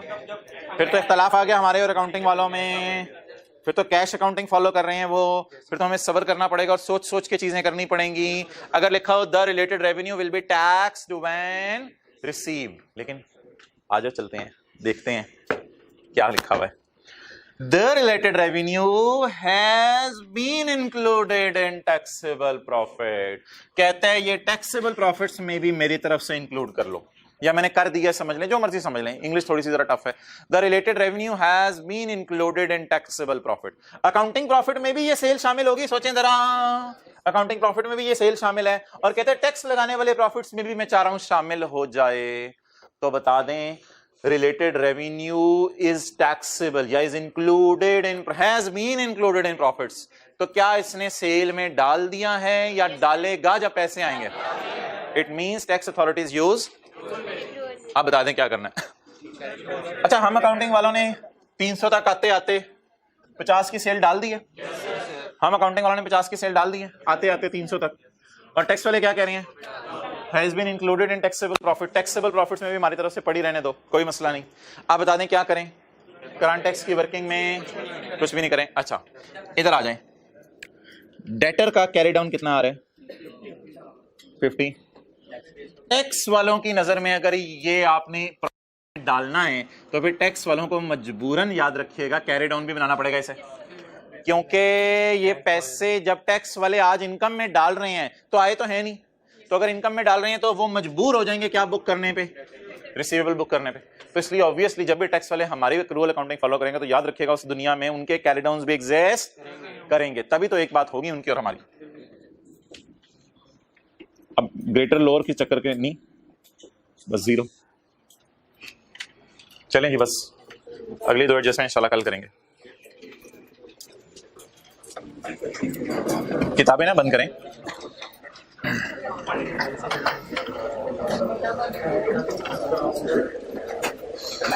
ये जरा दोबारा बता दें, जब भी टैक्स वाले कौन सी अकाउंटिंग फॉलो करेंगे? नहीं, एक्रूअल बेसिस। तो हमने शुक्र करना है, और शुक्र करके क्या करना है?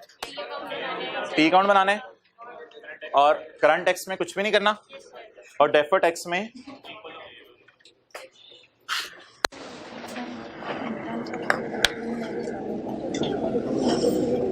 ये सारी चीजें सोचने करने में आपको कितना टाइम लगेगा जरा बताएं? 15 मिनट भी नहीं लगेंगे ये जितना आज पड़ा है, ठीक है। अच्छा, आज मोहतरम एक सवाल आपको देना है, घंटे में कोशिश कीजिएगा करने की। 4-5 मिनट इस सवाल के मैं फजाइल बयान करूंगा बस। काफ़ी अरसे से दिल में आ रहा था इस सवाल को आपको दे दिया जाए, आज दिल ने कहा दे दें सवाल, तो दिमाग भी यही कह रहा है, दिमाग की वैसे दही बनी हुई है इस वक्त। ओके, फिर ठीक है। ये फ्लोर एंड टाइल वाला सवाल हमने क्लास में किया हुआ है। इसमें सिर्फ एक चीज़ आपकी जो है, आपको मैं टफ टाइम तो नहीं कहूँगा, एक चीज़ थोड़ा सा आपको सोचने पे आज मजबूर करेगी। FR1 में जो डेप्रिसिएशंस आप निकालते थे, डिस्पोजल्स की, एडिशंस की, ये सारी चीज़ें ना आपको एक बहुत बहुत एक्सटेंसिव रिवीजन है FR1 की, डिस्पोजल्स की डेप्रिसिएशन, एडिशंस की डेप्रिसिएशन और ये सारा। अच्छा, ये पेज नंबर है 320। अब जरा मेरे साथ रहने, 2-3 बातें जरा सुननी है आपने।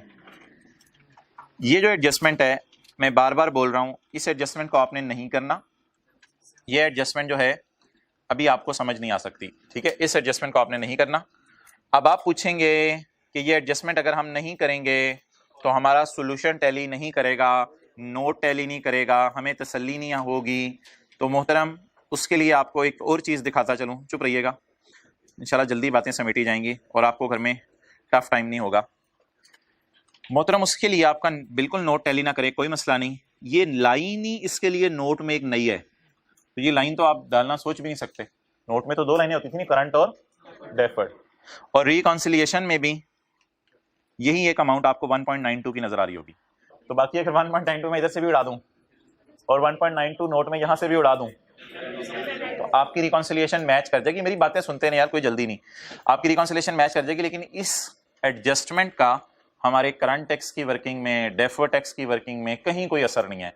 ये ना असल में पुराने साल की कोई गलती है, तो ये आपको एक दिन सिखानी है। इस पे पूरा लेक्चर है हमारा कि पुराने साल की गलती इस साल पकड़ी गई, तो पुराने साल की गलती इस साल पकड़ी गई, तो इस साल की ना करंट टैक्स की वर्किंग में जाती है, ना डेफर्ड टैक्स की वर्किंग में जाती है, बल्कि आज सुन लें, पुराने साल की अगर गलती पकड़ी जाए तो बारों बार नोट में जाती है, नोट में भी जाएगी, और नोट आउट होगा तो साथ बारों बार का मतलब है पूरे सवाल में कहीं से रूट नहीं होगी। ये तो एक बात हो गई अलग।